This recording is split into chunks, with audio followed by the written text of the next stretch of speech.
बर्बरीक की संपूर्ण कथा। जय श्री श्याम बाबा। बर्बरीक अत्यंत पराक्रमी राक्षस थे। ये भीम और हिडिंबा के संयोग से उत्पन्न राक्षस राज घटोत्कच, जो कामाख्या के निकट में मायोंग के राजा थे, के पुत्र थे। इनके भाई का नाम अंजन पर्वा एवं माता का नाम कामकंटकटा था। मातांतर से कामकंटकटा का नाम मोरबी भी था, क्योंकि यह मूरदैत्य की पुत्री थी। मूरदैत्य प्राग ज्योतिषपुर, लगभग आज का पूरा असम के राजा नरकासुर का दुर्ग प्रहरी था।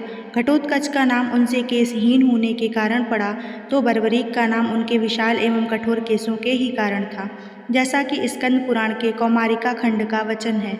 बर्बरीक राक्षस कुल में जन्म लेने के बाद भी अत्यंत संस्कारी एवं धर्मपरायण थे। ये कभी अपने सामर्थ्य का प्रयोग संसार को पीड़ा देने के लिए नहीं करते थे। भगवान श्री कृष्ण ने इन्हें धर्मशास्त्रों के तत्व की विशेष शिक्षा दी थी एवं चारों वर्णों के कर्तव्य का बोध कराकर देवी की तपस्या करने के लिए गुहा तीर्थ कामाख्या में भेज दिया। वैसे भी बर्बरीक के पिता का राज्य वहाँ से 2 योजन लगभग 25 किलोमीटर की दूरी पर ही था। उस गुहा तीर्थ में विजय नाम के एक तपस्वी ब्राह्मण अपनी साधना कर रहे थे। उनकी तपस्या में विघ्न उत्पन्न करने के लिए अनेकों हिंसक जंतु, पिशाच एवं राक्षसों के झुंड आते थे। बर्बरीक ने उन सबका संहार करके विजय मुनि की रक्षा की। अपनी तपस्या पूर्ण होने पर विजय ने हवन का भस्म एवं देवी का सिंदूर दिया। उसमें त्रिलोक का संहार करने की क्षमता थी। बाद में बर्बरीक ने भी देवी की आराधना करके उनसे दिव्य बाण आदि की प्राप्ति की। एक बार वनवास के मध्य भीमसेन ने किसी जल स्रोत को प्रदूषित कर दिया था, तो बर्बरीक ने उन्हें ऐसा करने से रोका। उस समय तक बर्बरीक ने पांडवों को देखा नहीं था। अपने बल के अभिमान में भीमसेन ने बर्बरीक का अपमान किया, तो बर्बरीक उन्हें उठाकर समुद्र में फेंकने के लिए चल पड़े। बाद में आकाशवाणी हुई कि ये तुम्हारे पितामह भीमसेन हैं। तब बर्बरीक ने उन्हें छोड़ा। भीमसेन ने भी प्रकृति को प्रमादवश प्रदूषित करने के लिए क्षमा मांगी थी। यह सब कथाएं स्कंद पुराण आदि में विस्तार से वर्णित हैं। अब हम उस प्रसंग पर आते हैं जहां महाभारत के युद्ध से पूर्व सभी योद्धागण अपने अपने दिव्यास्त्रों की सीमा और क्षमता का आकलन कर रहे थे। पांडवों के पक्ष से युद्ध में सम्मिलित हुए बर्बरीक ने कहा कि मैं क्षणमात्र में ही उपस्थित दोनों सेनाओं का संहार कर सकता हूँ। इस बात को अविश्वसनीय मानकर सभी वीरों ने उपहास किया। भगवान श्री कृष्ण ने कहा, जिस सेना को जीतना देवतागण के लिए भी दुष्कर है, उसे तुम अकेले ही क्षणमात्र में कैसे संहार कर सकते हो? इसका प्रमाण दो। भगवान की बात को सुनकर बर्बरीक ने कहा कि यदि मर्म का बोध हो तो एक ही प्रहार से शत्रु को मारा जा सकता है। इसी विचारधारा का प्रयोग मार्शल आर्ट्स वाले करते हैं। बर्बरीक ने अपने दिव्य 3 बाणों से एक बाण को विप्रदत्त सिंदूर से अभिमंत्रित किया और मर्म निरीक्षण किया। उनके द्वारा चलाए गए बाण से जो सिंदूर निकला वह विस्तृत होकर दोनों सेनाओं में गिरा। द्रोण, द्रुपद एवं विराट के कंठ पर सिंदूर गिरा। दुर्योधन की जंघा, भगदत्त की नासिका, भांग एवं शल्य की छाती पर सिंदूर लगा। भीष्म पितामह के सभी रोमकूपों में सिंदूर व्याप्त हो गया और भगवान श्री कृष्ण के चरणों में भी लगा। कृपाचार्य और अश्वत्थामा को चिरंजीवी होने से सिंदूर नहीं लगा एवं पांडवों को भी नहीं लगा। आप ध्यान देंगे तो उन वीरों का जिस जिस अंग में सिंदूर लगा था, महाभारत के युद्ध में उसी अंग पर प्रहार होने से उनकी मृत्यु हुई थी। कालांतर में जब श्री कृष्ण भी धराधाम को त्याग रहे थे, तो जरा नामक व्याध के द्वारा पैरों में ही बाण लगने का निमित्त बनाया था। इस प्रकार सबों के मर्म का निरीक्षण करके बर्बरीक ने उन सबों को मारने की इच्छा से दूसरे बाण का संधान किया। इसी मध्य भगवान श्री कृष्ण ने अपने चक्र से बर्बरीक का मस्तक काट दिया। इस अप्रत्याशित घटना से सभी लोग हतप्रभ रह गए।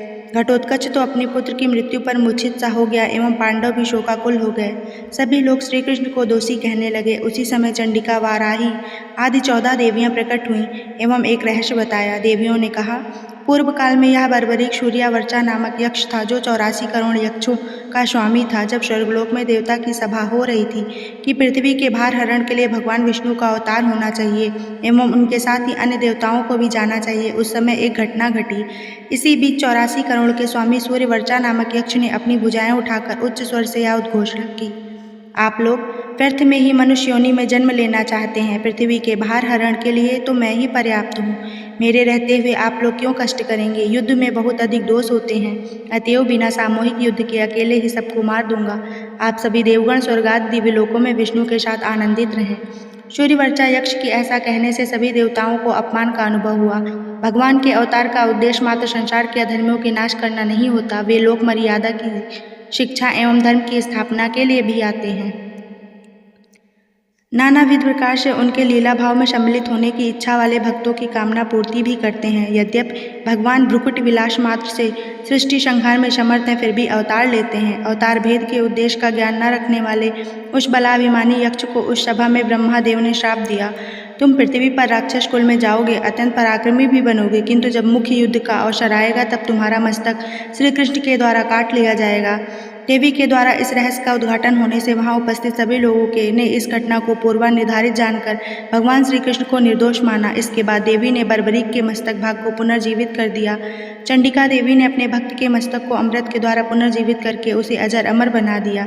जैसे राहु का सिर मात्र ही है, वैसे ही बर्बरीक भी हो गया और उसने सबको प्रमाण दिया, कहा कि आप सबों की सम्मति से मैं अब इस युद्ध का मात्र दर्शन करूंगा। उस समय मेघ के समान गंभीर वाणी में भगवान श्री कृष्ण ने कहा, जब तक यह पृथ्वी सभी नक्षत्रों के साथ विद्यमान है, जब तक सूर्य एवं चंद्र है, तब तक हे वत्स तुम पूरे संसार के लिए पूजनीय रहोगे। जैसे इस संसार में तथा अपने लोकों में देवी इच्छानुसार विहार करती हैं, वैसे ही तुम भी करोगे। इस प्रकार भगवान ने बर्बरीक को देवतुल्य बनाकर लोक पूज्य स्थान में वास दे दिया। तभी से बर्बरीक ने श्री कृष्ण तुल्यता के साथ संसार में भक्तों का, विशेषकर रोग नाश, बाल रुष्ट समन आदि के माध्यम से कल्याण करना प्रारंभ किया। जय खाटू श्याम, जय श्री कृष्ण। ऐसे ही रहस्यमयी जानकारियों के लिए मेरे चैनल को लाइक, शेयर, कमेंट और सब्सक्राइब करना ना भूलें। धन्यवाद।